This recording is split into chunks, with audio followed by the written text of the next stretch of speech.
Good. I'm Gary Thompson from WEST SYSTEM Epoxy. Wessex Resins is the company. We're very local, based up in Romsey. We are the manufacturers of WEST SYSTEM Epoxy for Europe, Middle East, Far East, Africa, etc. Thank you to PBO also for having us back again. Previous years, we've really just looked at the core use of WEST SYSTEM, that is bonding and coating wood together.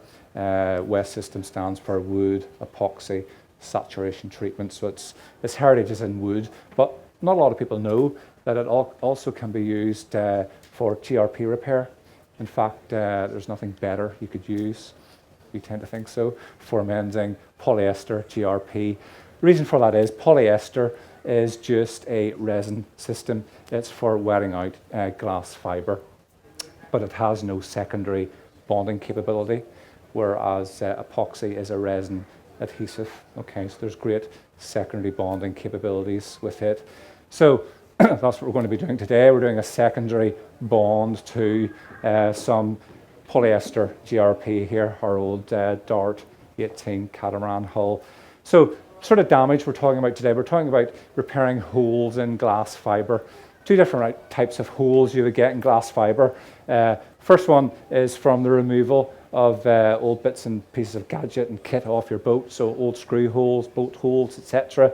Those can be repaired probably quite easily just with a thickened, ready to go 2-part epoxy adhesive such as our 610. Okay, this is really good. This is epoxy for dummies basically. No metering of resin and hardener, no scratching your head about how much filler powder to add. It's all done for you, ready to go in a tube. All you do is take off this cap on the top. There's a little plug here. This is a canister which is split in two, resin one side, harden the other, all pre-thickened.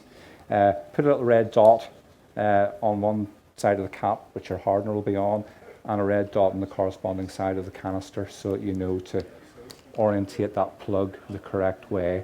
But everything inside this canister keeps for 2 years. It's a great little piece of kit to have in your toolbox. Screw on this ready to go mixing wand, and it all just goes into a standard caulking gun. Time it travels up that mixing matrix, out comes ready to go, pre-thickened epoxy adhesive. So what we would call sort of a mayo peanut butter consistency.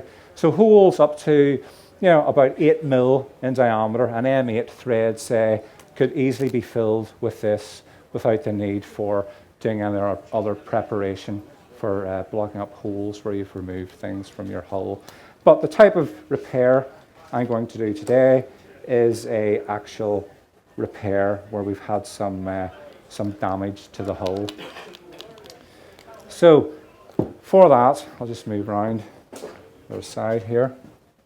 We can see the type of damage we're talking about here. I don't know if you can see it, but I put a big circle around it. All right, so this is about a 4 mil thick hull, probably even less than that, but there's a bit of polystyrene flotation in here as well, which we'll have to dig out. So that's the sort of repair we're looking at here, repairing today.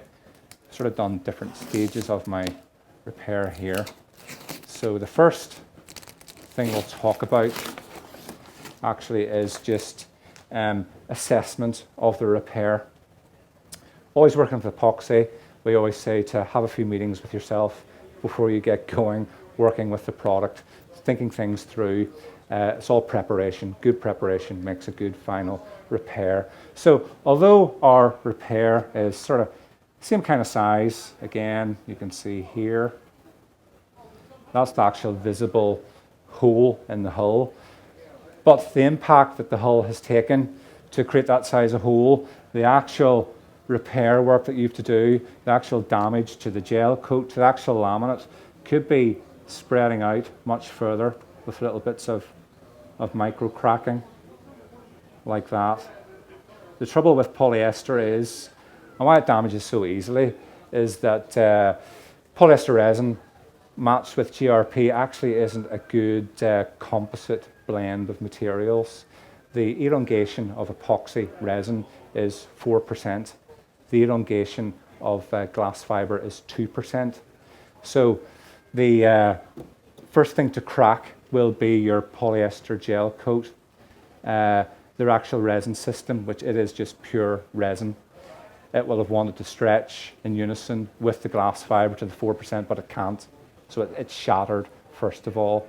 And then the actual resin that's holding the glass fibre together as well, it's micro-cracked as well, quite far. So although your hole is that size, you might be looking at an actual repair area, first of all, of a hole being up to about that size. So what you would have to do is actually create a hole in your hull, just cutting it away with a saw, okay, a little jigsaw or even just a little hacksaw. You're going to cut away the complete cracked area. All right, get rid of that. And whenever you're cutting that area away, you're working in what I'm doing here is really circular shapes. And it is quite important right from the word go that you stick to as circular a shape as possible, because you're going to be creating circular repair patches then that will go into this repair area. And you don't want an odd shaped repair patch that you're having to orientate around into the correct shape. Everything just has to be nice and circular.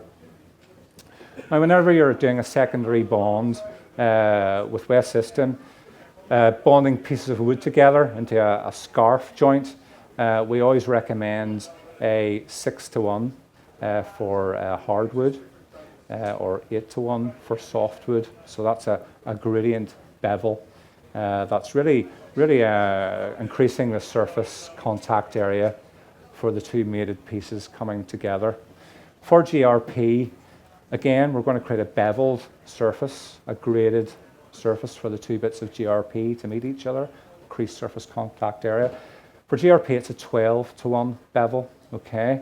So we've got about up to a 4 mil thick hull.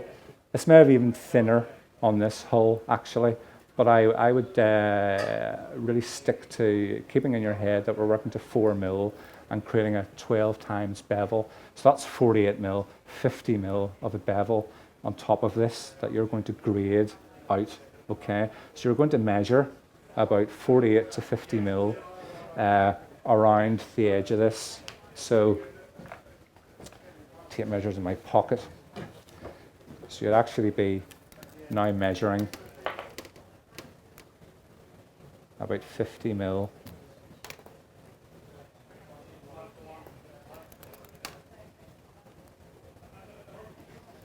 around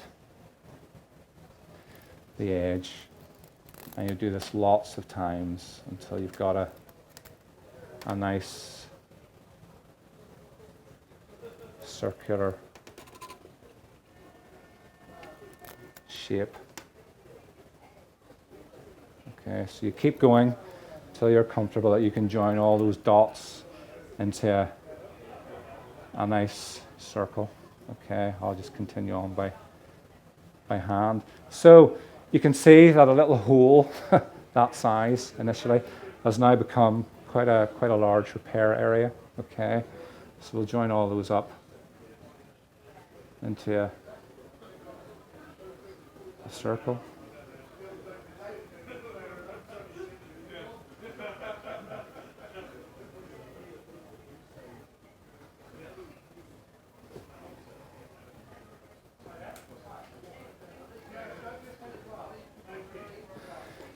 So that was going to be our actual repair area to do the bevel. So we're creating a bevel from that outside edge, which is the edge of the cracking, to the good edge that we're blending into on the finished hull. So that's 12:1 the whole way around there.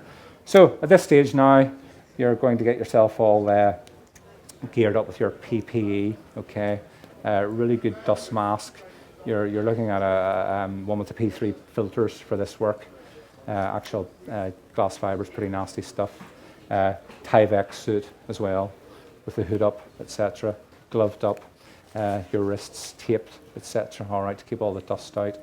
And you're going to have a really good angle grinder with a nice 80 grit pad on it with a rubber backing. And very easily, you will be able to create a nice circular shape there, just working with that circular angle grinder. Okay, you'll be able to create the outside shape very, very easily, and you're working from your outside surface down to paper thin here, 12:1. So obviously I can't start angle grinders and etc. here today. So next step of my demo, one I prepared earlier here, but we've worked it down in size a little bit. Okay, so we're going from paper thin there, okay, up to our outside area where we'll blend in afterwards. What you need to now do is create a template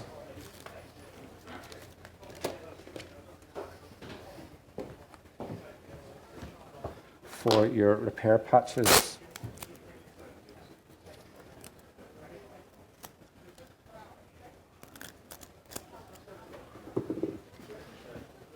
So what we're going to do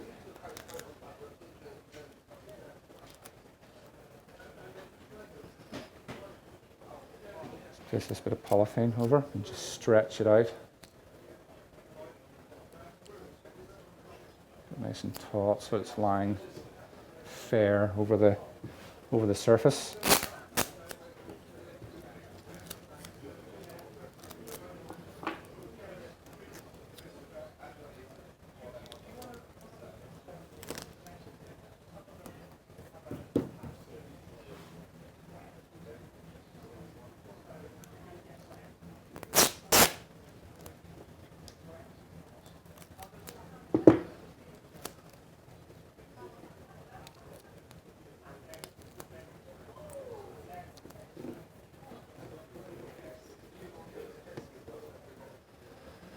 So we're going to use this piece of polythene now to create our actual template pieces of glass cloth to repair into the actual repair. So the outside shape will be this very area here.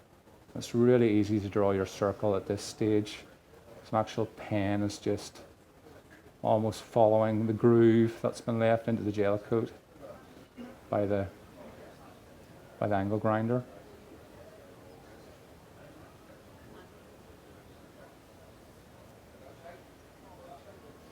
And this will be our very inside shape. That will have no glass at all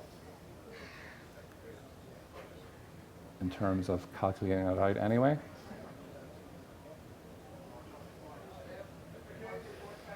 So the type of glass we're going to use to do the actual repair, there's going to be two types of glass.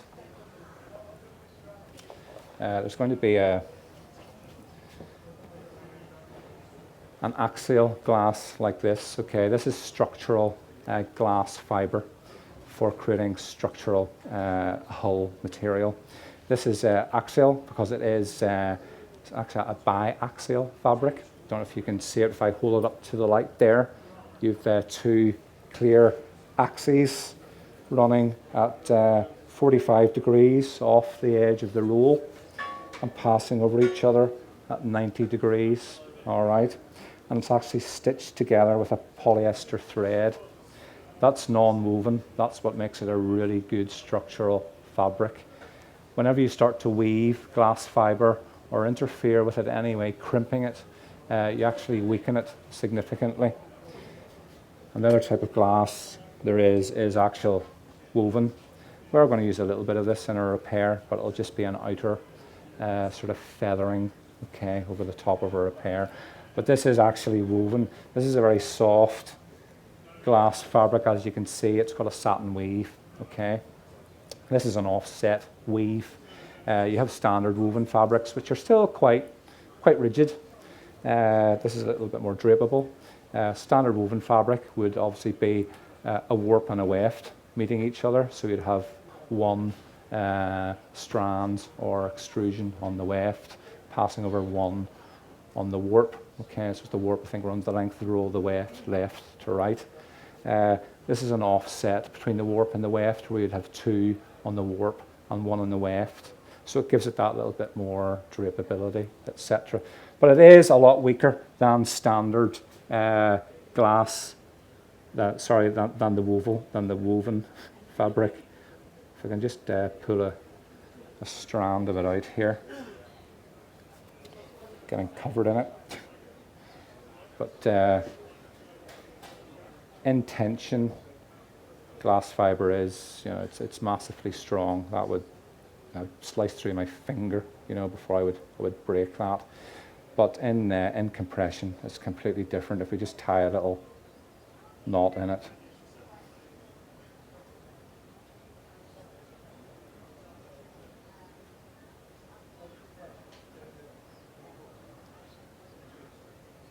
Like that. The camera's not going to pick this up with not much effort. It breaks, it breaks quite easily. And it breaks right on the crimp where the warp and the weft have met, all right? The actual axial one here has none of that crimping, so it will be a lot stronger. And so that's what we're going to use to build in our actual laminate. What I should have done is as a backing piece first of all. So I'll just tear this off a minute. To laminate against. What I tend to do to create a backing piece is have a piece of glass or formica. So your kitchen worktop might even too, if you've permission from the wife. And just lay some glass on top of it. Polish the surface with some mirror glaze wax or Simonized wax. Lay some of the standard glass onto your worktop or your glass. Wet it out with standard WEST System Epoxy. All right. I've got some peel ply fabric here as well on it, which you wet out at the exact same time. So this has been my surface onto the worktop, my actual glass, my peel ply, all wet out. Allowed to fully cure after 12 hours next day. It will just peel off your formica or your glass. And you've got this nice backing material that you can then use to create your backing piece in behind. Okay, either that or you'll have to resort to bodging it with some chicken wire or on newspaper, etc. But that's not great. That's bodging practice. We're talking about really top-notch repair here. Okay, so epoxy the whole way through. So what you would do is, because it's quite clear, you can set it over the top like that. The actual area you're wanting to blank out is here. So we'll just draw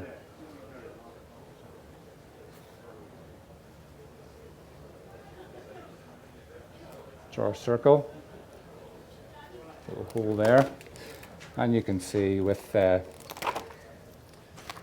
pair of scissors, this just cuts really easily. So this is 280 gram glass cloth with epoxy, and it just cuts very, very easily with a pair of scissors like that. All right, so you can cut your disc out.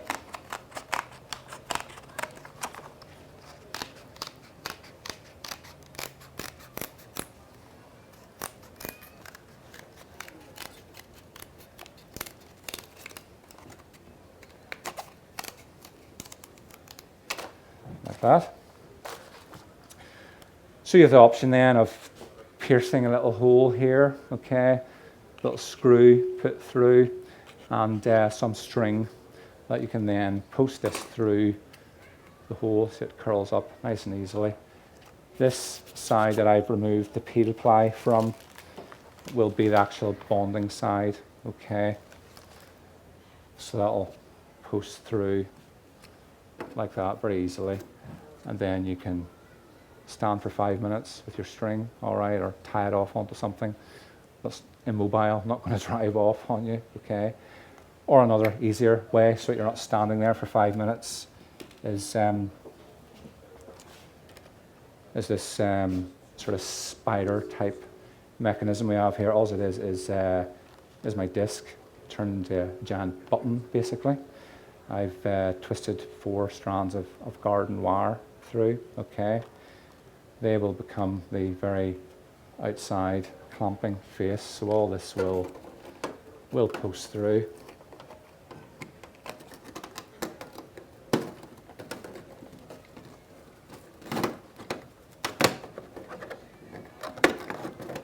Like that. And those little bits of garden wire hold everything in place for you, okay. So that needs bonded in place. What we're going to do for that is use some of our 5-minute epoxy. So this is a great product. This is a 5-minute curing epoxy. Great for tacking things together. Equal amounts of resin and hardener, 1-to-1 mixed ratio. So a little pot here. I'll just take my backing piece back out.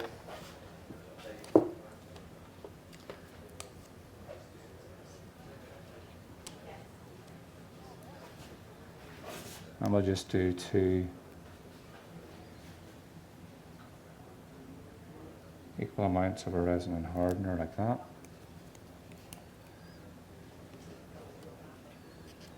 You get a little mixing stick in your G5 kit. Just blend it together.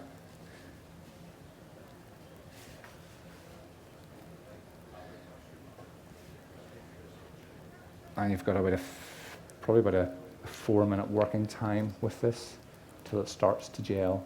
Okay, so you need to be working quite quickly. It turns into that more opaque colour once it's all mixed together. So we're just going to dab a bit around the edge, like that. And careful not to put too much on. Certainly don't want it to squeeze out into the middle of my actual repair area. Okay, I don't want to be glassing over. Oops, should have had some polythene on the PBO table here.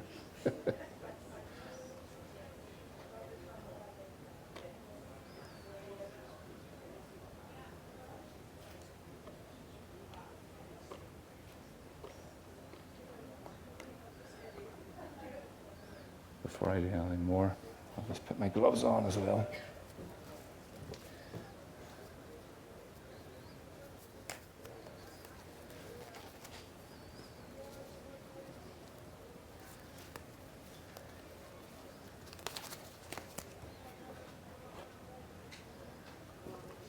So this will all post through.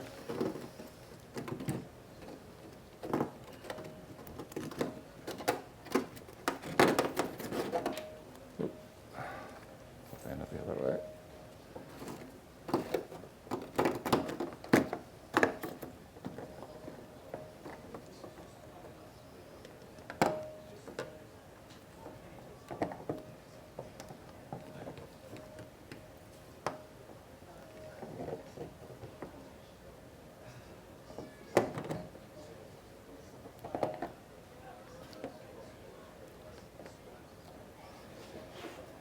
Just a little bit there, that'll try and clean up.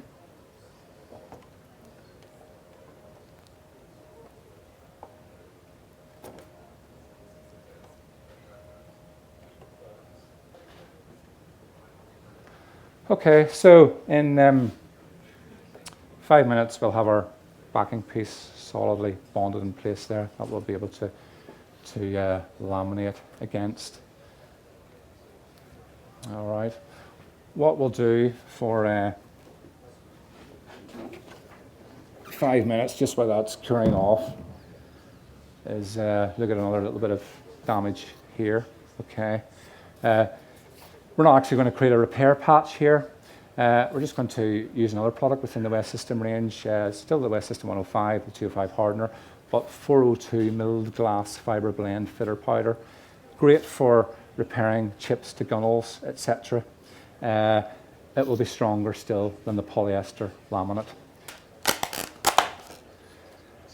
Our true West System product now. All right, this is always the product to use for lamination. Always 105 resin and the 205 fast hardener. All right. What I'm going to use today to dispense it is an invaluable purchase, our dispensing pumps. Okay, these are brilliant for rapid dispensing of calibrated ratioed resin and hardener. So you've clearly got your resin pump, you've got your hardener pump, but you will see there that they are two very different size pickup chambers, 20 grams of resin there, 4 grams of hardener there. So that'll just mean that one pump of the resin, one pump of the hardener, and you've got your 5-to-1 ratio, so you can work really quickly. Sometimes you get a little airlock.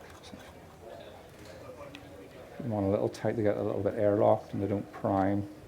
So I'm just filling up that resin chamber and it's ready to go. Just knock that back a little bit as well, just to prime it.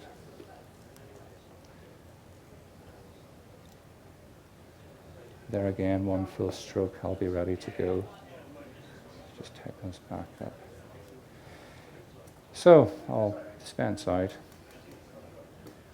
1, 2,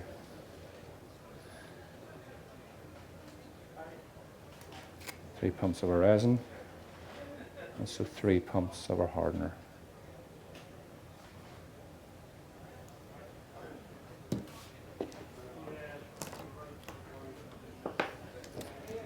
See, I'm using a genuine West System mixing pot here with a genuine West System mixing stick.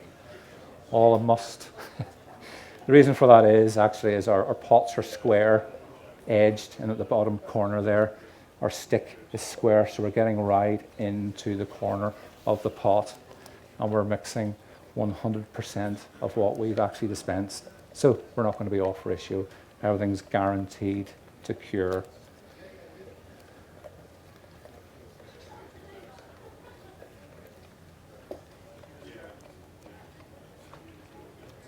So we mix together for 60 seconds.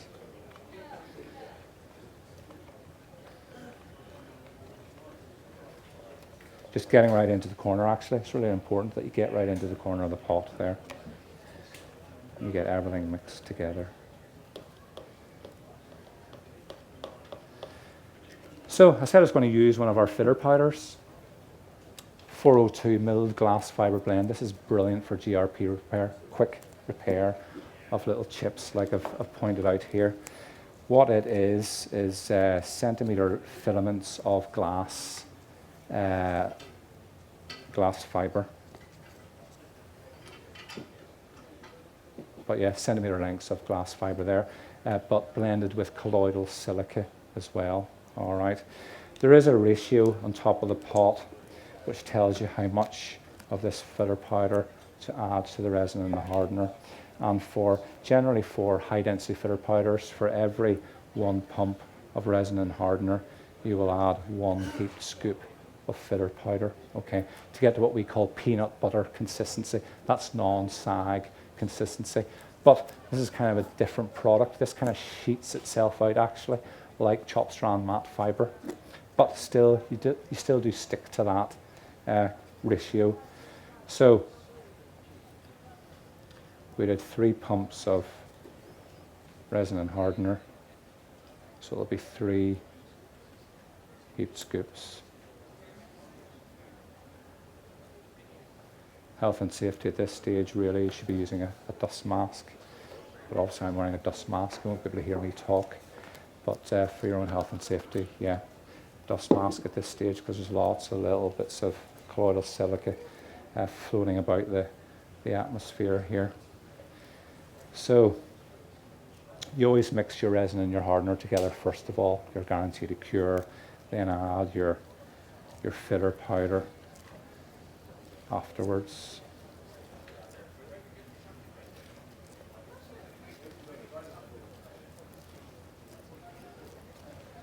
And then we've got our mix there. Another product, sorry, PBO's nice tablecloth again. Another product I'm going to use at this stage is peel ply fabric as well to actually mold the surface with. All right, so that's probably an ample piece that I've got there. So you guys can all see that okay. So this is the area here that we're looking at. Ideally, first of all, when you're working on especially on a vertical surface like this, you want to prime the surface first of all with just resin and hardener, okay? Just surprisingly how dry the fibre is within this Dart catamaran hull. It's actually not very wet out at the actual lamination stage, so that it is very, very dry. So a little priming coat of resin and hardener on there. Allow that to tack off for 45 minutes until it's just like the back of sticky tape. You get that crack when you remove your finger, but obviously you haven't got 45 minutes to sit around. So I'm just going to work onto it dry.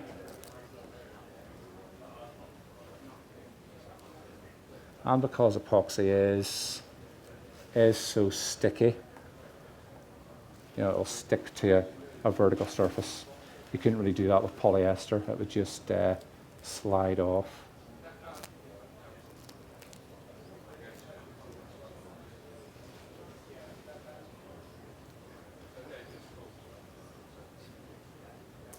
Sliding off for me to some extent, but still not bad.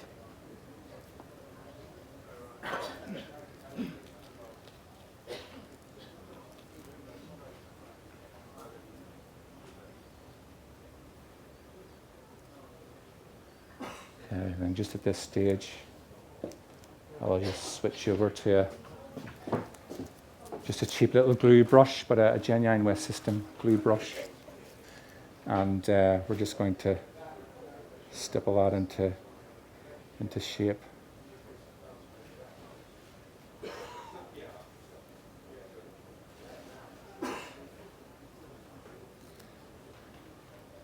And you can just see how sticky this stuff is. And because we're at that correct consistency, you've wanted to work towards that, what we call peanut butter consistency. You know, it's not sagging off there. You can kind of work it to shape with the brush like that, but as I said earlier, the peel ply fabric will be brilliant at this stage, just to place over the top like that. And you can actually use it and your gloved hand, it's getting stuck with the G5, to just mold things to shape like that underneath the peel ply fabric. Okay, and the actual wetness of the resin and the hardener is coming through the peel ply fabric, but still underneath I'm molding things to shape, and that hole now is effectively bridged over with epoxy laminate rather than polyester. So that will be stronger than the rest of your gunnel, surprisingly, just with not much effort, just with a really good quality product in there. Okay, so we should be at a cure stage now, yeah, with our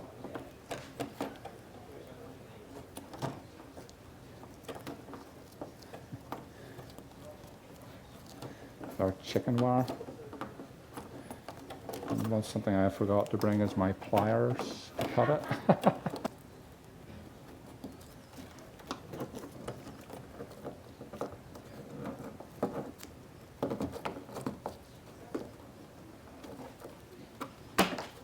Well, there you are. That lands somewhere inside your boat. You're going to have a rattle for the rest of your sailing days. But yeah, if you don't want to rattle, use a bit of string and tie it off to something. All right.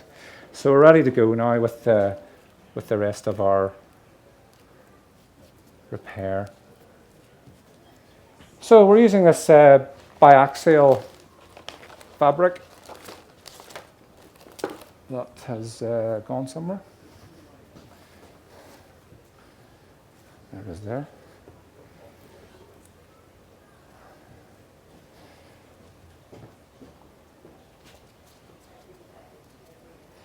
So we set our hull.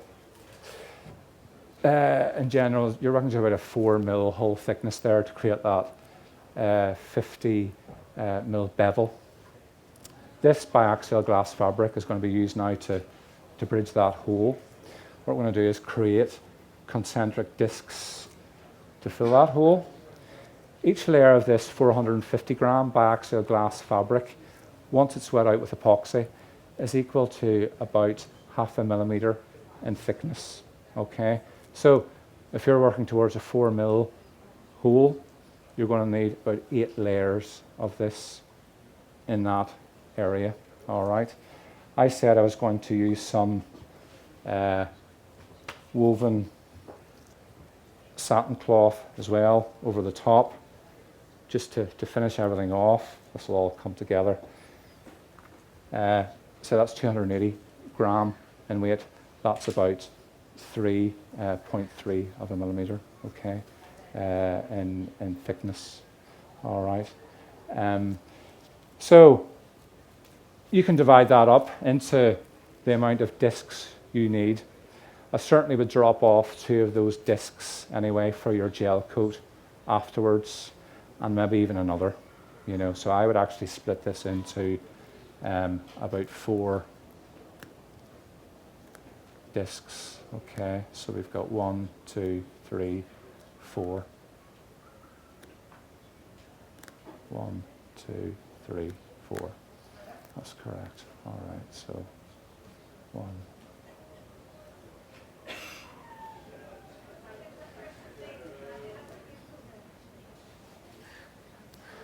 And again, you're going to have to join up all the dots to create your template, okay?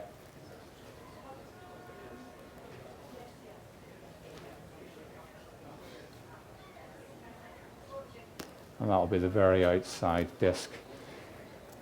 But fear not, we're not going to keep you sitting there while I do all that. I actually have created templates already. So what you would do is you would take your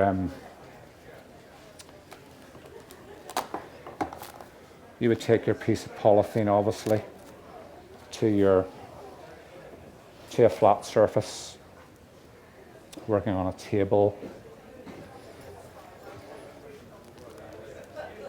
and you stick it onto your glass like that. With a pair of scissors, you cut out each circle of glass, okay, working from the largest to the smallest. Keep that largest disc, okay, first of all, because we're going to create 2 large patches. We're going to create the very outside patch, which is going to be the woven fabric, all right. And then we've got our other 4 discs ready cut, okay, of glass, working from our largest to our smallest, okay. So these will get laminated in place in the hole. See, I've kept that circle as circular as I can.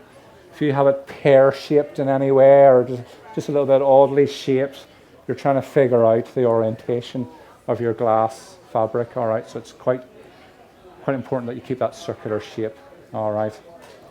So this will go in. At this stage, I always ask the question, you can answer it in your head. Which patch do you think goes in to the lamination first? The largest or the smallest? It's always great debate about this. You can answer it in your head and then you'll remember if you've made a mistake or if you've got it right. But the largest one you actually put in is the The one you put in is the largest. All right. Okay. Why is that? It's because we're not really plugging the hole. That's not what we're doing here. We're creating a scarf joint. All right, and a scarf joint is the maximum contact surface area between the two substrates that you're mating together.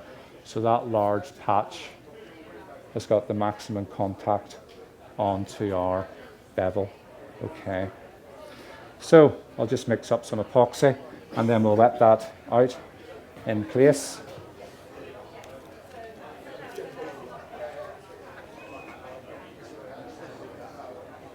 So do 1, 2, 3 pumps. 1, 2, 3.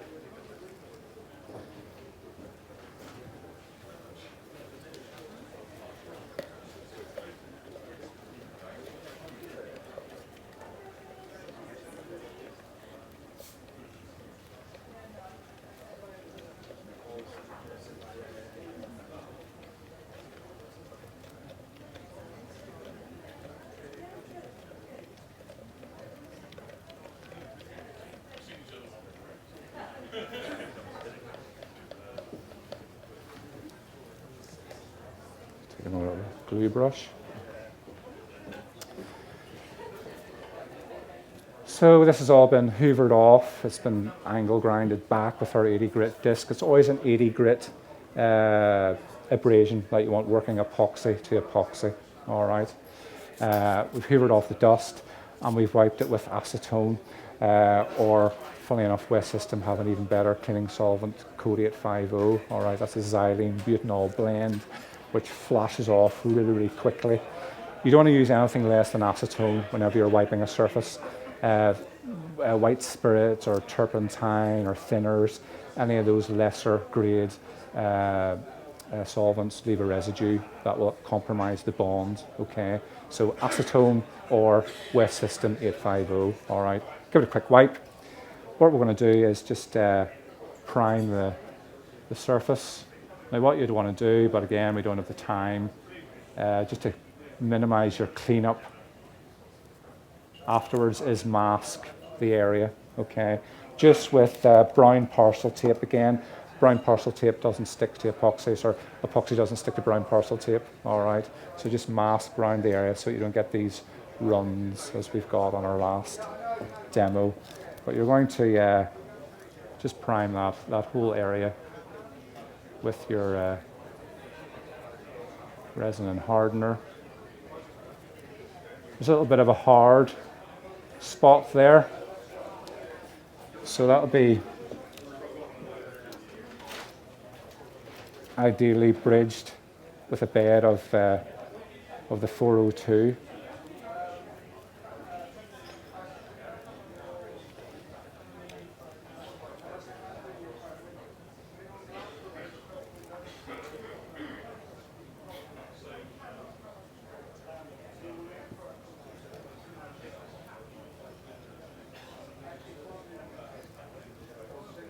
So just to take that hard edge away.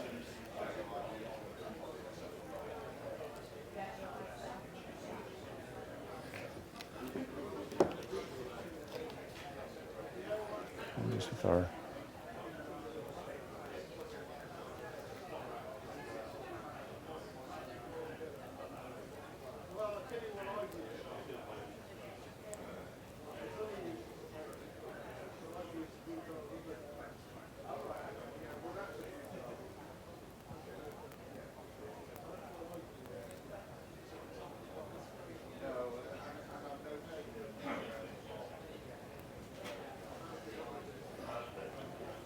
So we'll take our patches, and our first patch goes in place. You're working with nice fresh resin and hardener here. West System has to do a lot of tasks, has to bond wood together, lots of different substrates, even metals, great for bonding metals, glass. You're adding various filler powders to it to create paste adhesives, lower density filler powders to create fairing compounds. Has to do a lot of tasks, West System, so it's formulated to carve a path through the middle of all those tasks pretty well. And one of those tasks also is wetting out glass fabric. So you can actually get specific laminating resins, which are really fast at wetting glass. West System, as you can see too, is pretty fast. No effort for me here at all. Yep.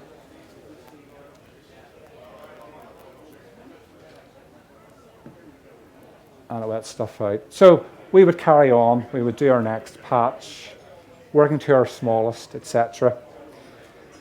We'll just finish off with some peel ply fabric on the very last layer.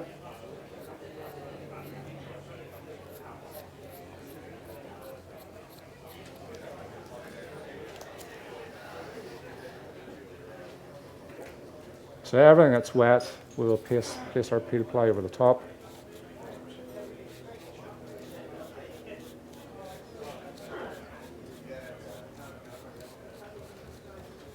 Like that. Our peel ply does need wet out as well. It's very important that peel ply is wet out. This is part of your prep for your gel coat over the top. Reason for that is the epoxy is amine curing. During the curing cycle, there's a sweat, a blush rises to the surface. Before you paint anything over the top, before you even abrade your epoxy, that needs washed off. Just with lukewarm water, dash of household detergent, and a green pad will dissolve. It's just like a grease. Needs washed away.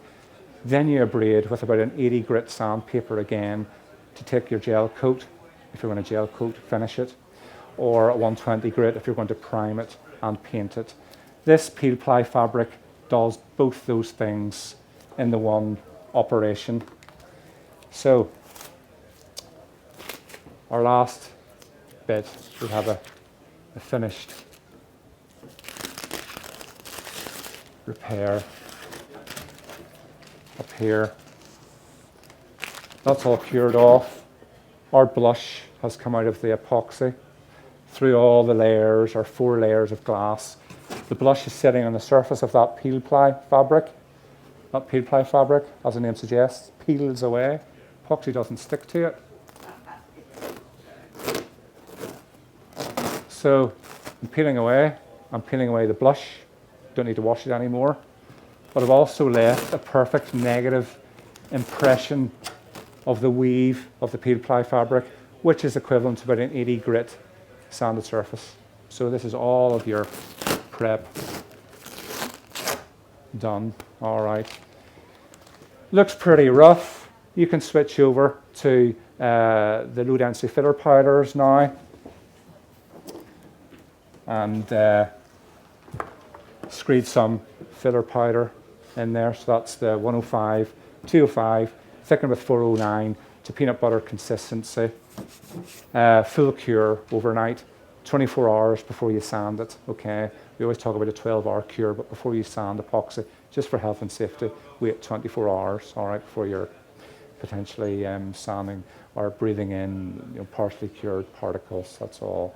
But that'll fare up now with a nice 80 grit. And then you can spray gel coat it for a really nice finish. The actual finish is the most difficult piece of the repair to get it to look good. That is structurally stronger than the rest of your boat. All right. It's the actual cosmetic finishing, which requires a little bit of skill. All right. Gel coat particularly is very, very difficult to do. But if you spray it, you can get a really good finish. Beaulieu Brothers, who own the West System brand, have got a really good DVD on gel coat finishing by spraying, and it covers all what I've done today. So quite hard to do in 45 minutes. Hopefully you've learned something, and you'll be able to go off and effect a structural repair anyway. Mightn't look so good, but have a go. Yeah, I'm sure you'll get it right. It's an easy product to use. Thank you for listening.